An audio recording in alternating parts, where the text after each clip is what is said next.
Thanks for joining us now on the show. And you've said since then that there are various things that you'd like to share with us, various developments. You said to me in a text message, particularly about this guy who recruited Sergei Skripal to sell secrets, Russian secrets, a man called Pablo Miller, and the fact that both Skripal and Miller have links to this chap called Christopher Steele. The company Orbis Intelligence. Of course, people will know that name because of the Steele being the source for this famous Trump Russia dossier. So, I mean, I'm interested to know what you think the connections are here between these various people, and what the significance of all that is. Well, look, before I answer that one, Julian, I think I'd just like to say something about the fact that people are talking about this story all over the country. In the pubs, in the supermarket cafes, and none of those sorts of conversations are making their way onto our television screens, into our radio stations, or occasionally, I mean, maybe the odd phone in. And that's a very important way to get these things discussed. Actually, there is no proper journalism going on this story whatsoever. What's happened is the opposite, really, which is lies and disinformation which haven't been checked against reality, which have been fed to journalists presumably by Ministry of Defence, press officers, police press officers, Cabinet Office press officers, and then just regurgitated as fact, are being reported as fact with no checking of any of these facts by the journalists. So not only are they not asking questions in their own minds, but they're not going to the actual supposed source of the story and checking. So just for one example, there was a report that scores of people in Salisbury had also been subject to this nerve agent, and that they'd gone into Salisbury District Hospital or surgeries and been treated for nerve agent. Now, this was proven by one of the emergency medicine doctors at Salisbury District Hospital to be a lie. He actually wrote to, I think it was the Telegraph or the Guardian, saying nobody apart from these three people had been treated at all for any kind of nerve agent. So you just beg a belief that when you're reading something in the newspaper that tells you something about this story, particularly because it's highly politically charged, that it may be just complete nonsense and lies. You know the old phrase, fake news. There's been a really, I think, it says it's more almost about the state of our press in Britain, this Novichok Salisbury story, than it does about the story itself. It's almost like the story kind of dissolves as you see another thing and you think to yourself, well, this sounds like nonsense. Look, let's just start with... But it's interesting, though, that John Pilger described it as carefully crafted. You're saying it's not carefully crafted? I don't think so, no. I think it's almost like on the back of an envelope, lies. I mean, look, for example, I worked for the BBC between 1992, 93 into 94. I think it was roughly around those years, for about 18 months in Salisbury as a reporter for the BBC in Salisbury, for working for what they called the Salisbury Opt-Out on Wiltshire Sound, which was the BBC station for Wiltshire. It still is. I mean, it's called something else like BBC Wiltshire now. But we had an office in Salisbury, and I was working in there almost every day to a news producer. And the area itself, well, it's about as military as it's possible to get, really. I mean, you think about, for a start, the main UK military training area for all sorts of types of forces, including things like the Fleet Air Arm, aircraft using it as a bombing practice and target practice, liaison with the ground, for example, practice, that sort of thing. I guess that's what they probably call close air support, something like that, where aircraft are supporting troops on the ground. All that was being done on Salisbury Plain, which is this massive part of Wiltshire, right next to Salisbury, extremely militarised up. And they do all the training and testing around there. There's whole areas around Bulford and Tidworth which are totally and utterly military. Quite large areas which are totally fenced off, you can't go into. So Wiltshire is about as militarised up as it's possible to be, with Salisbury Plain dominating the county. it's actually quite nice. If anyone lives around there, you can go there Easter and Christmas time and over the New Year, and you're actually allowed to drive through. For you get if you see any red flags, turn back. Yeah, but the military do allow you. Not avoid bumping into Porton Down as well, can you? Well, how many miles away is that from Salisbury? Well, it's very close. Yeah, Porton Down is very close. But let me just finish what I was saying. There is actually a church in the abandoned village of Imber, which you can go and see at Easter and Christmas. Which is actually an amazing site. It's just it's a village which is now pretty much gone, apart from the village pub, which is used as part of training by the military, and the church is fenced off, and it's the only kind of thing left there really of the village. And there has been a campaign for many years to get people to have their land back because they were booted out in the Second World War. But anyway, I'd suggest for wildlife and all sorts of things, birds of prey, all sorts of the Salisbury Plain is a wonderful place to go, and it is actually quite accessible, particularly around the periphery. But there's also, as you say, we've got Porton Down, but not just that, which is the Chemical Biological Weapons Centre. You've also got Boscombe Down, which is the military's. It's a super long runway. The RAF's testing station, which is where they developed the bouncing bomb, for example, in the Second World War.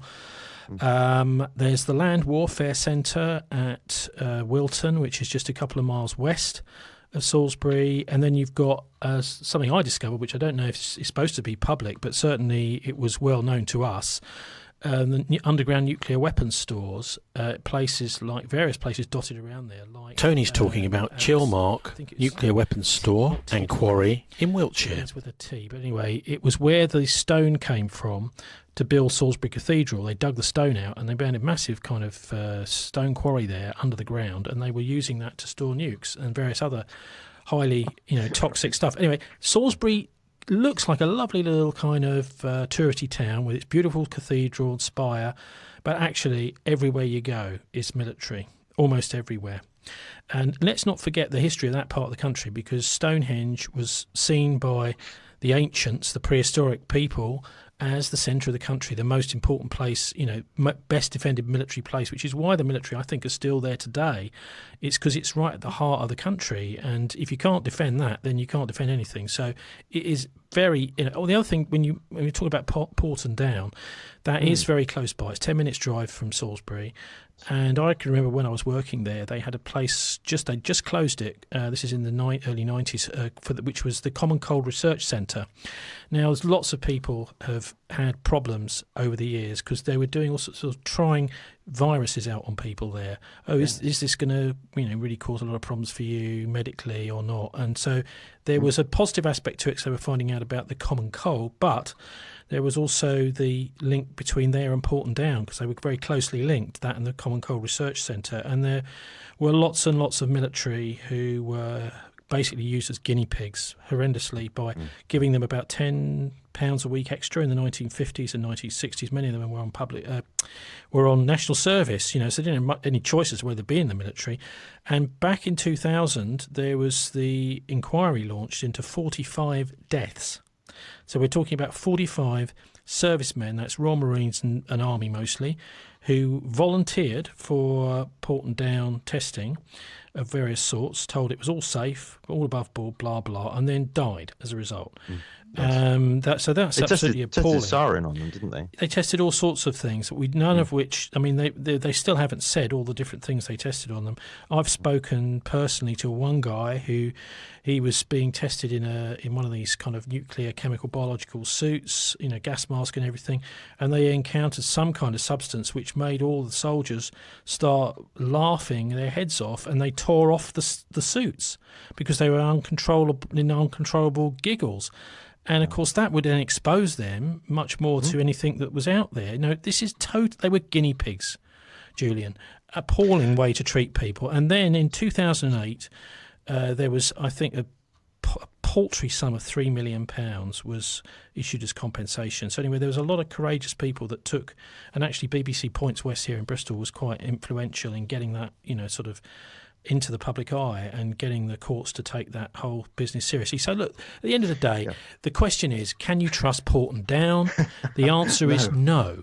You cannot. No, I mean, trust I have no love for Porton Down because I was brought up in Swanage on the south coast, and as listeners will know, I spoke to somebody who was telling me that Porton Down was involved in the spraying of live bacteria out in the coast there, out in the bay, and when I was a child, I had frequent chest infections, and of course I don't know if there's any connection there, but I do wonder if that is in fact connected to what they were doing. Well, it could well be, couldn't it? But it's also very interesting that there's been really hardly any mention of Porton Down being nearby and being a potential source for this nerve agent in the reporting, which to me is just laughable, really. It's the most obvious potential reason, and I actually spoke to a former army officer today who worked at Porton Down as part of his job. He's an army officer, and he said, oh yes, they definitely had Novichok there, so no doubt about it. The story, interesting things about the story, I mean, the nerve agents, they kill people very, very quickly and very efficiently and very effectively. They're extremely dangerous substances. Even just a tiny droplet of this stuff on you can kill you, which beggars the question why we got 3 people who weren't killed by this. I mean, if the Russian state was behind this and they wanted to kill any of these people, they would be dead, no doubt about it. It's just impossible, really, not to kill people. So something's gone wrong somewhere, or else the story doesn't stack up. Did you pick up on the story of a medical professional who gave assistance to them and who was not hurt in any way, but the policeman was? That doesn't seem to add up at all. Did you come across that? It doesn't make any sense, does it? Unless potentially the policeman was administering the nerve agent, But is that impossible that the policeman might have been doing that? One of the first things I heard from some colleagues in Salisbury was that they were extremely surprised that a detective sergeant was the first person on the scene. I mean, normally the first person on the scene would be a PC, and the detective sergeant would only get involved at a much later stage once an investigation had been launched, possibly potential charges had been gotten ready, arrest warrants prepared, that sort of thing. The detectives get involved. This is the CID, which the DS, Detective Sergeant, was a much later stage. Certainly not the first person on the scene. So that's immediately suspicious. So the other thing is the timing with the Russian election. Just a couple of weeks afterwards, the story designed to interfere with the Russian election? We've been making a lot of fuss about the Russians interfering in our elections without a lot of evidence, has to say. So maybe we're accusing them of what we're doing through operations like this. I mean, you started by asking about the whole Pablo Miller, Jonathan Steele, Orbis intelligence business, and that does definitely looks suspicious. Obviously, this guy, Sergei Skripal, most definitely would still, I would suggest still have a grudge against Russia and against the Russians, having obviously taken the Queen's shilling and betrayed his country and being ridiculed by his country, even though he was involved in a spy swap. He certainly wasn't very well respected there, so he may well have had a grudge against the Russians, and so we'd been quite willing to take part in any kind of psychological operation against Russia, so certainly that fits potentially. But the idea that he's working with this private company, which is basically an MI6 front, it seems, from Jonathan Steele, who wrote the Trump dossier. So I've even had someone suggest to me that maybe Trump did it as a way to get back at Jonathan Steele for writing this document. I mean, it's quite clearly MI6's fingerprints all over this, and we know MI6 are designed to kill, designed to lie. That's what they do. The only trouble is they seem to be using some of their MI6 tactics, their James Bond techniques, against the British public, against British politicians. That's the target for this, and against British lawmakers, against all officials in Britain. This is, I think, as a way of bending their minds to hate Russia more, because there's so many holes in this story. I mean, it's almost like a rush to judgment. That's I think for me, in a way, the biggest hole of all was, we've decided who did it. Literally in 12 hours after it's happened, we've decided what happened. We decided who did it. We've decided why. Look, you cannot. No sensible person can make, number one, a actual decision, and number two, then a whole load of diplomatic expulsion acts based on that decision when you haven't even got the facts and the evidence together. So this is definitely a rush to judgment, and I think one of the best commentators on all of it has been the former Uzbekistan ambassador Craig Murray, who Martin mentioned quite a lot, who's pointed out it's of this Novichok nerve agent is of a type developed by Russia. Well, that doesn't mean anything, and as we've just heard, I think there's something like 13 countries, including South Africa, that have developed this stuff and had files of it. I suppose they keep it in some little glass jars or something, or maybe something stronger than glass. Who knows? Then we hear stories about a woman with a red suitcase disappearing up an alleyway just after the couple were discovered. Just to go back to that of a type developed by Russia, that was quite an important point, wasn't it, that Craig Murray was making there, that this was a sort of compromise phrase that Portendown, and he says anyway, that Portendown agreed to, because they couldn't actually pin this on Russia, but they were sort of arm-twisted into accepting a phrase that now has been repeated all over the place, isn't it? I mean, everywhere you listen, everywhere you hear, that is the phrase that's coming out. But it may even be true that the Russians developed this, and they published it as a quick and easy way of making a reasonably effective nerve agent. But that does not mean that it was actually administered by them, especially since we know. Actually, I mean, the most obvious source for this is 10 minutes down the road, Julian. Yes. Yes, I mean, I wasn't saying that it's necessarily not true, but what I'm saying, and I think this is what Craig Murray was implying, was that this phrase is being used as a way of saying only Russia could do it. It doesn't mean that, but that's the way it's being employed as a phrase. Yes, that's right. It's all psychological, isn't it? Also, I think the media coverage of it, I mean, there's one or two really appalling things. I mean, basically, Jeremy Corbyn is saying, look, let's just abide by the international regulations, by the rule of law. Let's just do this by the book. And as a result, there's a picture of him appears on Newsnight with a photoshopped cap looking very Russian, with the Kremlin in the background, and it's really an attempt to fit him up as a Russian agent. Now, this is exactly what the establishment did to Harold Wilson in the 1970s, fitting him up as apparently a Russian agent, and this is what they do to people who are actually trying to abide by the law and do what the ordinary British people want. I think we've got a kind of criminal... I find it very interesting that it was, I'm not sure when it was probably a couple of years ago or so, wasn't it? But when it was said, wasn't it, by I can't remember, somebody in the military, high up in the military, was saying that if Jeremy Corbyn ever comes to power, there will be, the military would rebel against that. Well, they say he wouldn't pass vetting as well. Right. Yeah. So in connection with this, I'm just wondering whether you think what happened a few weeks back when there was this business of Jeremy Corbyn having had connections with a Czech communist spy, whether that is actually part of this operation that's going on here, because there's been a link back to that in the news, hasn't there? You can see that there are these connections to the Cold War, communism back in those days. Look, it's all connected up here. He won't blame Russia, etc.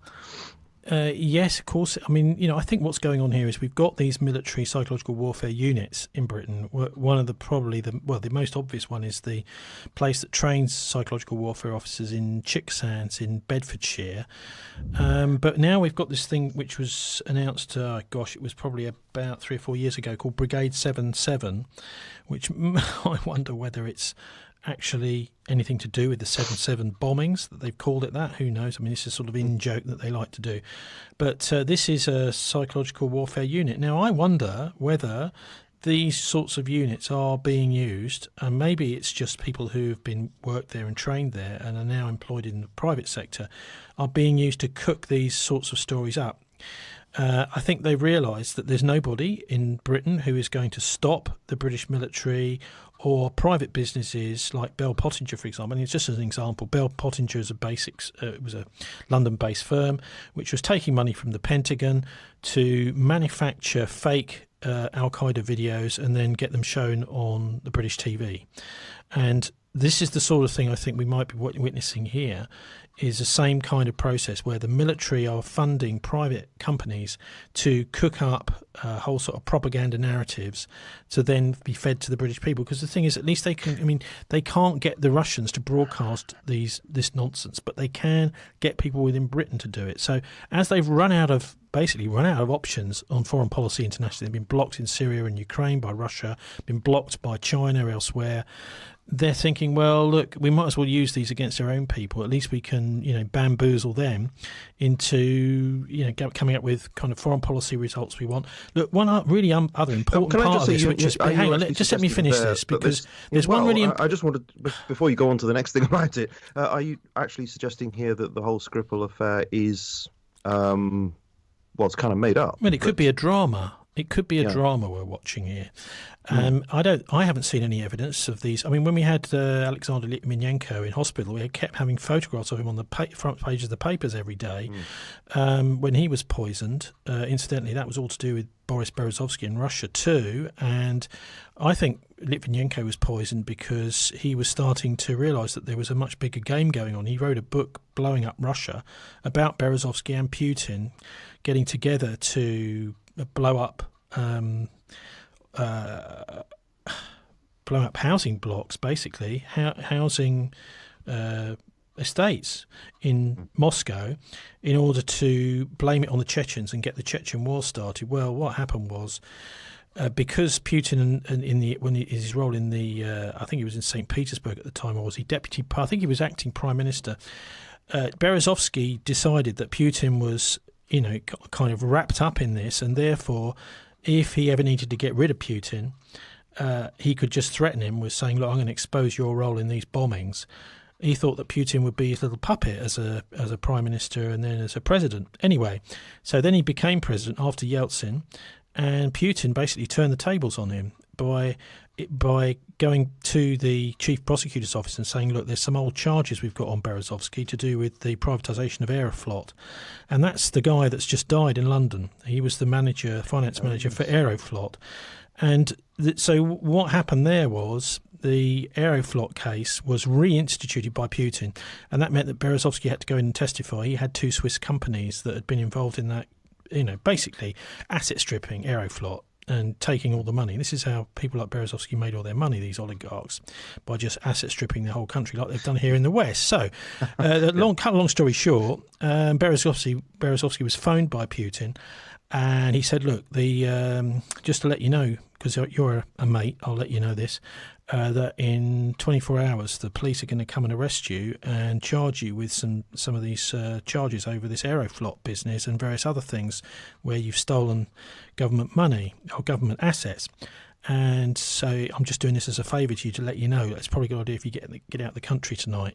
So Berezovsky did. He flew to London, and that was it.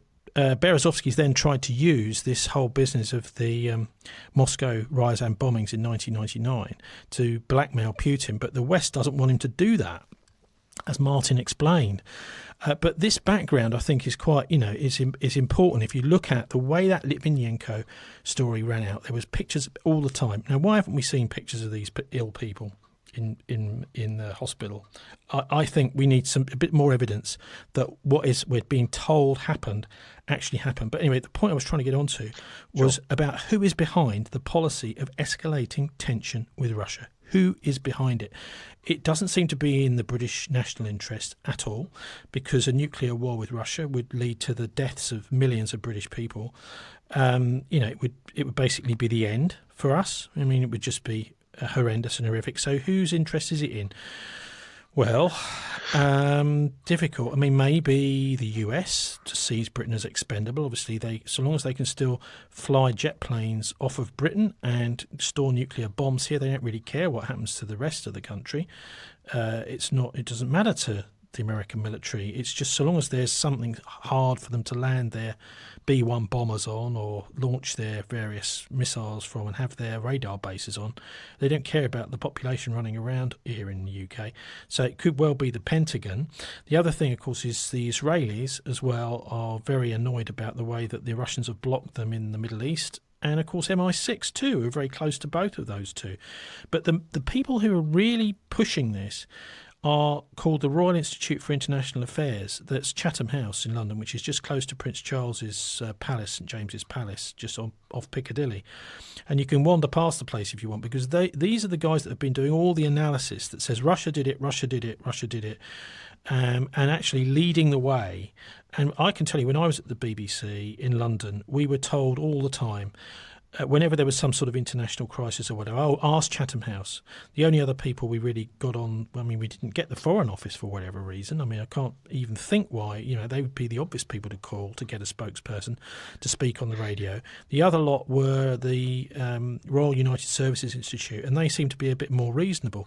But Chatham House is completely funded by the corporates. I mean, that is to say the banks, the hedge funds, the big for people like car manufacturers, big media.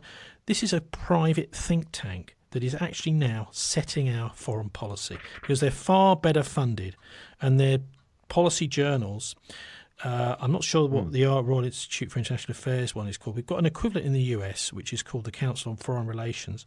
But these two institutions, the CFR in the US and the RIIA, or Chatham House, it's nicknamed, in London, are actually driving all of this. And that is simply because those institutions, the funders of those institutions, see Russia as a threat to their expansionist policies, in Ukraine, in the Black Sea, and in the Eastern Mediterranean, which is key to controlling the the Middle East. So would that observation fit with what Finian Cunningham wrote a week ago or so, about this could be opposition to the Nord Stream gas line? Many in the US and the EU consider the gas line would give Moscow too much power over Europe. Look, they're just trying to block the Russians in. They're trying to just completely deny the rest of the world to the Russians. Yeah. Let's not make no bones about it. When we had the MH17 go down in this is the airliner go down in Ukraine a few years ago, that was when the European Union introduced sanctions. There was, again, no proper evidence that the Russians had done that. But then they decided they're going to institute sanctions. Just a few weeks ago, they had sanctions. The Americans put sanctions on loads of, I think it was 50 different major firms in China that have been trading with North Korea in one way or another. Now, these are acts of war, Julian. The economic warfare is sanctions. Sanctions are economic warfare. And nowadays, this is really just a what they're doing is they're signalling very clearly to the Russians is they say, we'd like to fight you, but not yet, maybe in a few months or a few weeks' time. And if you don't do as we say, we're going to put more and more sanctions. We're going to isolate you even more. We won't trade with you. And what this does is it has a negative effect on their national economic prospects and investment and that sort of thing. So it's really a way of kind of kicking them without actually shooting them in the head. It's just another form of warfare, just as this psychological warfare is. And in fact, the Saker, who's a very good international analyst, his website is called vineyardsaker.is. He's a former UN military analyst who was booted out because he kept telling people things they didn't want to hear, a bit like maybe me at the BBC. Look, his analysis of this is that modern warfare is, I think he's, try and get the figures exactly right, I think it was 80% psychological warfare, that is to say bamboozling the public, bending their minds, lying to them, conning them. And it's not just the public, of course, it's politicians. And people are like sheep. They just go along. The politicians don't want to stick their neck out. They want to make sure that they're going to be back in another term. They don't want to say something which is going to attract the attention of the major newspapers, pillorying them. And it's so 80% psychological warfare using the mainstream media, the corporate media mainly, and then 15% economic warfare, and only 5% is actually fighting. So I think the modern major war, what we'd see is much more propaganda, much more economic warfare, which of course was happening between the wars on Germany, really to punish Germany for the First World War, when we know where that led. And the actual fighting will be very, very sharp and quick. So if the Russians decide, as they threaten to do, to retaliate against the United States for any attack on their troops in Syria, which is effectively Russian I mean, don't even think of trying to take hold of Syria. It's Russian territory. They need it in order to survive. So if you try and take Syria away from Russia, what you're saying is we want Russia to die. We're going to kill your country. That's why the Russians have really stuck with Assad, because they know they need it. And when that happens, that will be so fast, Julian. It will be very, very quick. We'll be wham, bam, thank you, ma'am. We might see military bases across Norfolk, for example, hit with Russian weapons, not necessarily nuclear initially, but quite possibly, various things destroyed, like, aircraft hangars, control towers with precision-guided weapons. We will then likely see attacks on, the first I would suggest would be US bases in Britain. They would be places like Menwith Hill. Places like that would be hit, and then we might well see British bases being hit if the British decided to go along with an American assault on Russia. So that's really what we're looking at, and I think it would be very, very fast. And but would it escalate immediately to the nuclear dimension? Not necessarily, no. But I think we're actually moving towards that now. We've got the US and the Russians squaring up against each other in Syria. We've got immense pressure being put on Trump by the Israel lobby to do, to basically do what they want, do what Israel want in the Middle East. And we've had that here in the UK as well. Tremendous pressure and a great deal of power of the Israel lobby in the British media. One thing you can say to prove that is how little real historical criticism there's been of the whole Zionist project in the press and the media here. Another story which I just came across the other day, because I've just come back from Australasia. In Australia, there's 34 charges, including rape, against an Israeli in I think it was an Orthodox Jewish school in Australia, and this woman managed to skip the country before the police got her, and in Israel she's just been let free. This is the sort of thing that we're not getting reported over here, that you've got organised child sex abuse, which is being supported by the Israeli state because someone, maybe it's because she's Israeli. There's probably nothing to do with Jewishness, but that sort of thing needs to be reported. You're not allowed to criticise political Israel at all, are you? This is another thing that Craig Murray talks about. He said that Israel was a possibility in this equation, and a lot of people have attacked him as being an anti-Semite just because he said that. But it's a possibility, just logically speaking. Yes, it is, and there is a very basic. Glenn Greenwald very brilliantly, I think, pointed this out. He said, "Look, if you try and fight Israel, you're a terrorist, and if you try and you want to do it peacefully through peaceful means, you're an anti-Semite. Whatever happens, you will shut up, you will agree." Now, this is, actually a very totalitarian attitude that's been promulgated and actually been supported for quite a while within the senior ranks of the Labour Party. I hope that's all come to an end now. Going back to Chatham House, I noticed in a reproduction of one of their articles on your forum that the reasons they give, the motives they give for Putin, I'm flagging, sorry. Putin having done this are extremely weak. They say things like, because he can, sort of flexing his muscles kind of thing, that he's trying to test the UK because the Russians think that the UK is weak. Along with what kind of reason is that for doing such a thing? Makes no sense at all. Along with the rush to judgment, this total lack of motive is another massive flaw in this story. Anybody, chatting about this down the pub tonight is thinking these things. The incredible thing is that the mainstream press is not allowing those things to be talked about, and that is just, what we've ended up with is we've got a mainstream press which has now become literally the spearhead of the war machine. There was a comment which was sent to me. It was written originally, I think, by the Russian ambassador to the UK, literally just a few days ago, and it was sent to me by a guy called Scott Bennett. He's a very interesting bloke to track down. He's a former US Army psychological warfare officer. He worked at the Rand Corporation designing the Arab Spring. So that's where, if you wanted to know where the Arab Spring came from, it was something called the Rand Corporation invented it. He called it a Rand Corporation product. And the idea was to sort of ferment things and stir things up so that they could be rearranged and put back in a different order, which is the way that US foreign policy wanted.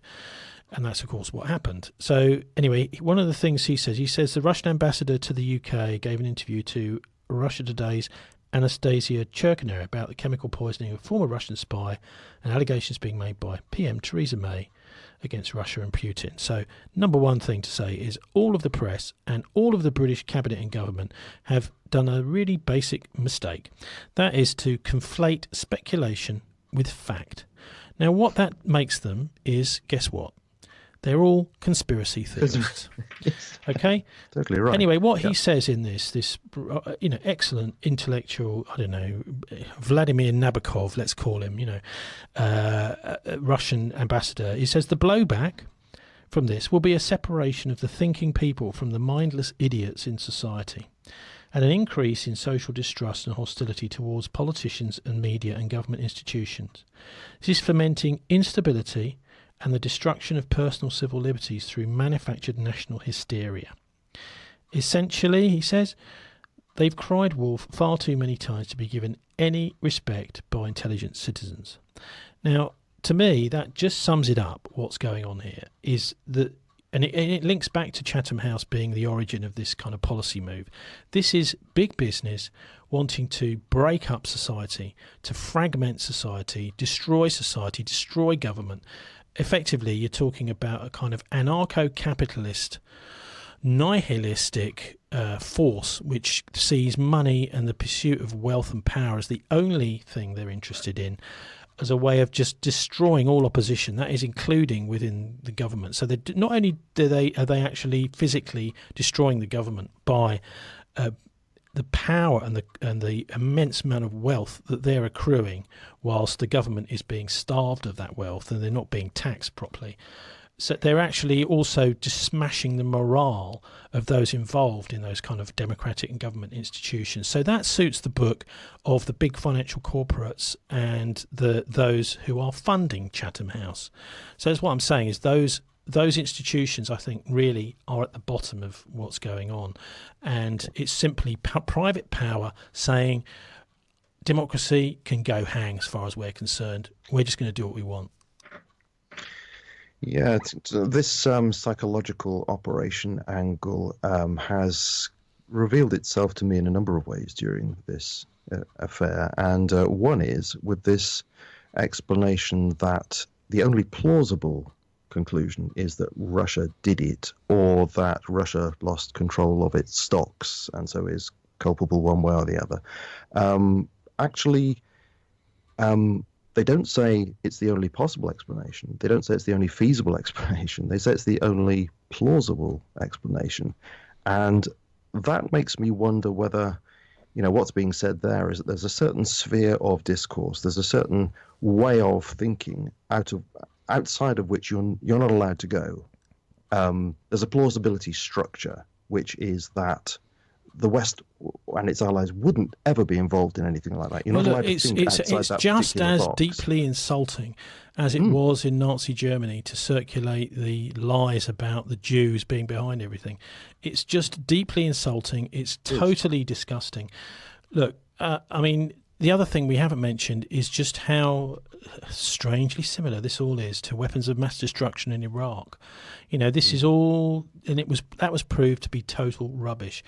I think what we're dealing with here is really a criminal elite who have got no interest in the lives of ordinary people here. They have just interest in their own survival, because they realise that if we get reinstitute a democratic system, a democratic government, potentially through people like Jeremy Corbyn, his ilk, the real socialists rather than the Blairites in the Labour Party actually managing to take power and to start to change things in this country, that many of these people are going to be on trial. Many of them are going to be going to jail for long periods of time. Many of them's reputations will be destroyed and ruined. That's why I think these people are taking such, ridiculous and extreme measures, insulting measures against, the intellects of tens of millions of British people. in order to get what they want, and that they're prepared to be so utterly brazen about it. I mean, look, Boris Johnson, David Cameron, Nathaniel Rothschild, Jonathan Ford, the leader writer for the Times, George Osborne, all these people were in a little club in Oxford called the Bullingdon Club, where they were told, you guys will be running the show. So what's happened is they've got all these people, loads of these people who are now in positions of power, or have been recently, and probably still are to a certain extent, and they've said to them in their teens, look, guys, let's just kind of, really get to know it. So their loyalty is not to us. It's to their cult, their little club, their cult of people. And that's why we have the problems that we've got, is because we're in the hands of a cultish kind of criminal class. And they clearly think that we're all stupid. This is one of the things I constantly think as I'm listening to the news. I think, how stupid do you think we really are to believe this? Well, some people, I guess, some people don't necessarily realise what's happening. That's the trouble, I suppose. As I said, it's going to divide people into those that think the Russians are terrible. It's a very good way of dividing society, isn't it? And what does the devil do? The devil's the divider, the Freemasons, the dividers and the rule, the square. Yeah. This is exactly what the British Empire and the British ruling class have been doing for centuries, dividing and ruling. You mentioned the weapons of mass destruction element there, and that reminded me of the simple fact that choosing chemical weapons as a means of carrying this out is something that Putin, I'm quite sure, would certainly not have done, because it feeds exactly into the narrative we've had about Assad using chemical weapons. Yeah. It's hardly absolutely mentioned. Absurd that he would do it that way. Mentioned. If he was going to kill that guy off, he would have done it with sort of a pellet, a heart attack pellet or something. The kind of thing that was talked about in the 1970s that the CIA had. I'm sure the Russians have that as well. Well, there's all sorts of ways of killing people, Julian. I'm sure there's lots of different ways of killing people. But look, the Russians destroyed all their chemical weapons about 18 months ago, and there was a big ceremony, and they don't have any chemical weapons. At least that's what we're being told. And yet we're also being told they do. So I just think even if they did, is there any way that you could imagine that Putin would do that and feed into that narrative against his own interests? There is one positive side of all of this, and I think it shows that the ruling class in Britain, in London, they say it's not really Britain, is it? It's just London. They've really lost it, and that they really do think that people will believe this rubbish. And they think that George Orwell, didn't he? He resigned from the BBC in, I think, 1942, saying that the propaganda doesn't work. Because he's right, in a way. The more you try and force lies down people's throats through propaganda, the less people will believe you. Okay, so it has this effect of fracturing society, dividing society into the credulous and the intelligent, with the credulous supposedly having all the kudos and the intelligent being the conspiracy theorists or whatever. Really is a very, very, it's topsy-turvy. So it puts the idiots in charge, and the intelligentsia, that the most intelligent are somehow kind of ground down to nothing as not valuable people. Look, the effect of this is ultimately going to be, I think, the end of this Tory government. I don't think they can carry on with this kind of tactic and be taken seriously, and certainly not get elected. It would be interesting to see actually how they get on in these forthcoming local elections, particularly in London. I think they're just going to be absolutely massacred. We'll see, but I don't think that. It will be interesting, because some people have been suggesting that Theresa May is going to benefit from this. And with Grenfell Tower too, which is absolutely disgusting, the way that the Tory government and the Tory council dealt with that. Kensington and Chelsea, still not a single arrest after all this time, after the deliberate negligence particularly by a particular councillor from Kensington and Chelsea, a guy called Rock Fielding Mellon, who was supposedly the one who signed off the deal to change the cladding from safe cladding to dangerous cladding. He hasn't apparently even been arrested. I don't know if he's been interviewed, but certainly he's not on trial, as far as I can see. And that sort of neglect, it starts to rankle with the good people of London and people of Britain. That sort of thing is not going to go unnoticed. I wonder how many people were shocked to hear about Gavin Williamson announcing this £48 million extra for the chemical weapons. You know what? That sounds exactly to me like a bribe. As I said on the programme, yes, this is just a bung. I mean, Martin was wondering whether it was organised beforehand. I don't think so. I think it was organised on the hoof. They're not playing ball. Oh, let's just chuck them some money. This is effectively a kind of gangster state we're living in at the moment, Julian, where they are behaving like gangsters. They're just, let's just use a bit of this trough of money we've got here from the poor people, because of course the rich are almost all avoiding tax. Kevin Cahill, friend of mine, he used to write for the Sunday Times. He did a front page story for them a few years ago saying the rich pay no tax, which is I'd love to have a copy of that Sunday Times, because it's absolutely becoming true. The real winners are the super rich. The poor are just being completely destroyed under this government, and I don't think actually the British people are going to stand for it much longer. And today, we've had Boris Johnson liken Putin to Hitler. Well, we had Prince Charles, actually. Hillary Clinton's remark. Prince Charles did that a few years ago, and I did an article about it saying Charles strikes another blow for the British Republic. I mean, he really, this guy... Johnson and Prince Charles are very close, aren't they? They're supposed to be, this elite. They really do see themselves as better, which is disturbing to think that people like that could be in power.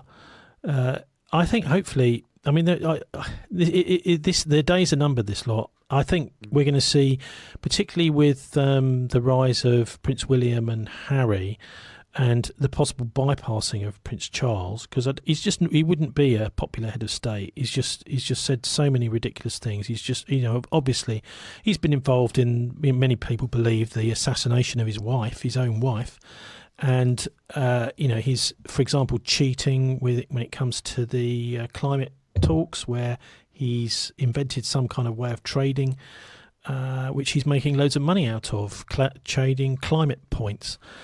And he's also fixing laws. So if a law affects him he doesn't like the Freedom of Information Act, he then just tweaks it and changes it. And I'm not going to sign that law, and we'll just change that one before it goes. I mean, this doesn't go down well. So he's not going to be a popular head of state. And I think that there is a kind of new generation coming forward. It's just about time we got these old fossils out of the way. Right. Well, I suppose the last thing I want to ask you is whether you think Putin is right when he thinks there are going to be more false flags coming down the line. And when he was saying that a while ago with respect to Damascus. Well, they've shown evidence. Listen, there's evidence. Do you think they're going to be there's hard evidence false for flags this. directed at Russia? There's hard evidence for this. They've shown that there are chemical attacks being prepared in Syria, and they've actually come out with this news beforehand. So the idea is to actually stop that coming out. Now, of course, it shows the importance of channels like Russia Today, and why it's so important that these are continued to be broadcast. Why it's rather, I mean, people forget about Press TV, which I do reports on quite regularly, and that's the Iranian channel from Tehran, and that was banned. We need to have all these things. Look, go back to the Second World War.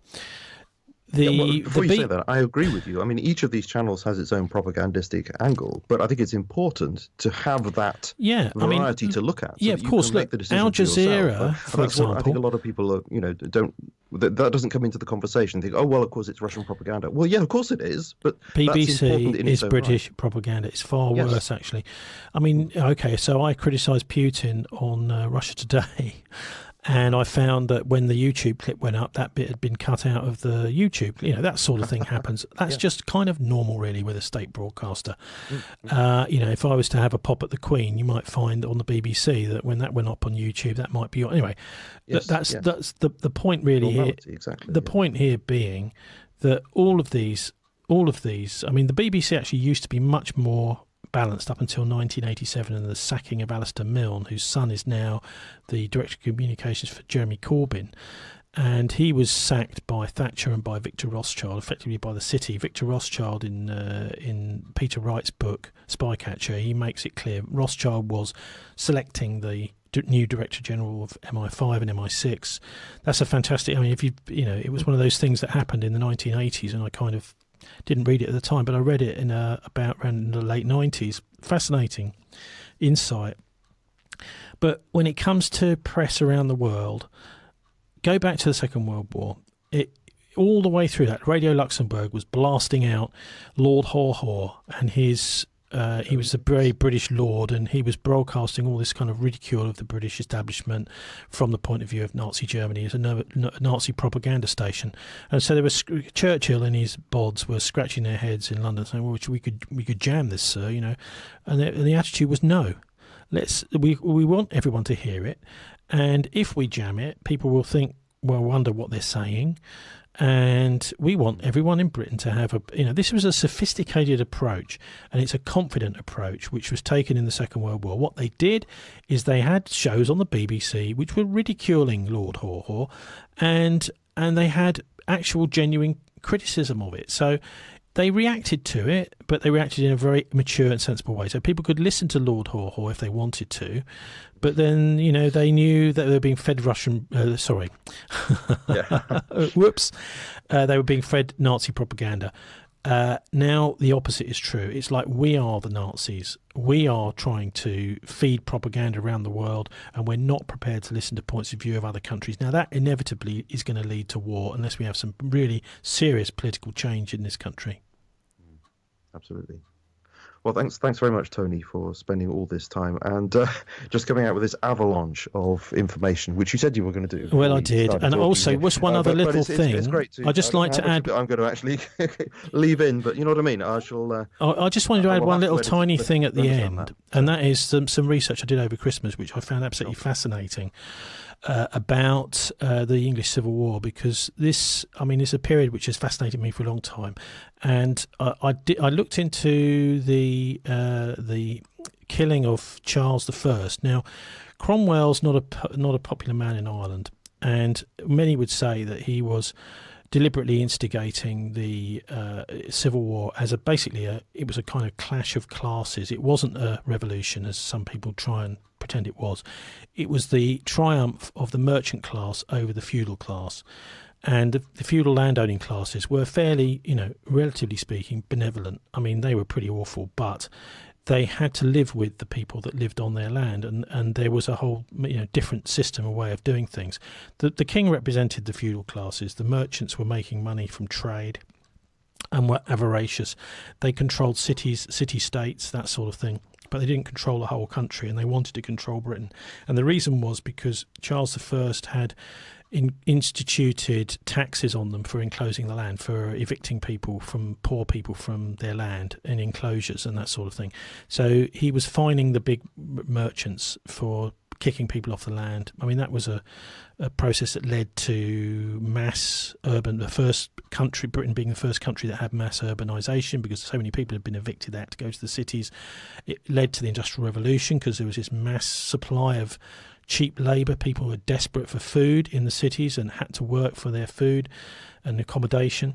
And so Cromwell represented that merchant class. Now, there was a denouement at the end of the Civil War where legally Cromwell had to get rid of the king. He had to, dispatch him. The only trouble was he knew that he had to do it legally. And so he got together. Now, this is alleged by a French pamphleteer, Abbé Laroudan, and he was writing in France because France had become really the centre for opposition to the Civil War. So many people fled the Civil War, went to France, including Charles II, who then came back in the Restoration.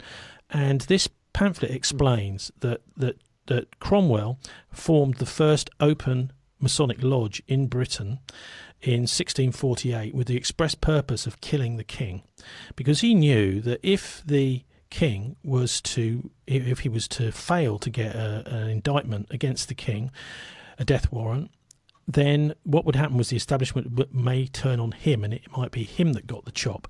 So he couldn't really allow things to go to chance. So he got together something like 15, 20 people to form a lodge, and this lodge was then part of the conspiracy to purge Parliament, to make sure that they had only the people who supported Cromwell left, and then to have, I think they called it a Star Council or Star Court or something, in order to get the regicides, to get the death warrant for the king. At the trial of Charles I, even Lord Fairfax, who was the head of the army, he was Cromwell's boss, his wife shouted out at the top of her voice, "That's rubbish. Most of the people in this country support the king, not you, Cromwell." And yet he got his death warrant, and Charles I lost his head. But I think it's fascinating that that this was the process that was used to actually, and he goes into quite a lot of detail, this French abbé, in explaining that there was a whole ceremony involving Solomon's Temple, and they used this idea of the sort of reconstructing Solomon's Temple to formulate this first lodge. And then, I mean, that was 1648. The king lost his head in 1649, and then Freemasonry was made public, because that was a totally secret operation that was revealed by the French abbé. But in 1717, but by which time there were quite a lot of these Masonic lodges around the country. But I just think that's a fascinating angle into the history and the origins of Freemasonry, which is still very powerful today, of course. And it's a whole interview in itself. Actually, and well, okay, but you sound like you know a lot about this. Well, we've had a load of stuff in the Guardian recently about it. We've even had the Guardian with an article saying that the people should seriously look at conspiracies like the Illuminati conspiracy, and actually saying that it's the only sane thing to do, which I couldn't quite believe reading that in the Guardian. Really? Wow, could you give me the link to that? Well, I'm sure. I can't remember the actual title. It was about 6 weeks ago or something, and I was reading it thinking, God, this is actually some damn good journalism. But it was just after they'd done a load of exposés on Masonic lodges in Parliament and Masonic lodges in the press lobby. So Mason journalists and Mason politicians cooking things up and cooking up the coverage of Parliament together. And that, I think, it was Ian Cobain in The Guardian did all those articles, and then there was a massive attack back by the Freemasons. This is where the establishment, it's effectively a kind of religious cult at the heart of the British establishment, and it's very much represented by the Tory party. And they've been complaining, haven't they, that their numbers have been going down for years, and they're not very well, it's because there's something kind of cold and dry about the whole thing, and it's not. It's changed in its character, Julian, as well. Masons I've spoken to have told me that the lodges have been purged of decent people, and a lot of really ruthless people have been put in charge as masters of those lodges. So the character of the organisation has also changed a great deal over the last 30 or 40 years. I think the whole thing is a conspiracy, personally. I mean, I wouldn't I? But, the idea is to actually use this organisation to control society. It's effectively a kind of method of fascistic control. You could use it in a benevolent way if you've got benevolent. And I think originally Freemasonry was quite like that. It was a kind of speakeasy thing, but it's been completely hijacked. And the secrecy, the idea of swearing an oath to kill yourself or to be killed if you speak out of line, if you betray the secrets of the lodge, then in most countries, in fact in Singapore, where I was recently, it's a criminal offence to be a member of a society like this. Is it really? And I think that should be the norm, because your loyalty is to that secret society and that religious cult. Absolutely. It's not to the people you're supposed to be serving. Yeah, that makes total sense, because it is just open to abuse, isn't it? The whole structure is open to abuse. Yeah. Yeah.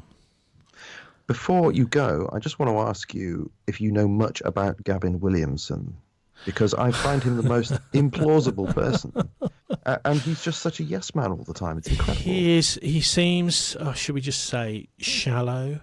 When we were at the BBC, they made a big play of you've got to be authoritative. Well, there's nothing authoritative about him. He just seems like he's playing at being Defence Secretary. God only knows who decided that he'd make a good defence secretary. I don't think if he was in any kind of combat situation that he'd be the one that all of the hardened soldiers would turn to for advice. No. And yet he's at the head of the whole military establishment in the country. I mean... Is it just because he is a yes man? Is it because he thinks the right thoughts and he will have... Okay, what we've got is a bunch of cowards and control freaks in charge. He's one of the cowards. He's a pliable stooge. He's just he will do as he's told. He will read from the script, and he will probably burble his lines. But at least he's so-called safe pair of hands that will do what he's told. And I'm afraid that is the way that governments die. I mean, the thing is, remember, all in the background, all the time, you've got big corporations who are growing in strength all the time as our government is dying around us. And this means that they won't be regulated. They can do what they want. They can commit crimes with impunity. That's exactly the way these big, powerful, rich directors want it. Do you think there's anything to be said for what, the Skripal affair that we'd be talking about as being something entirely directed in a private way?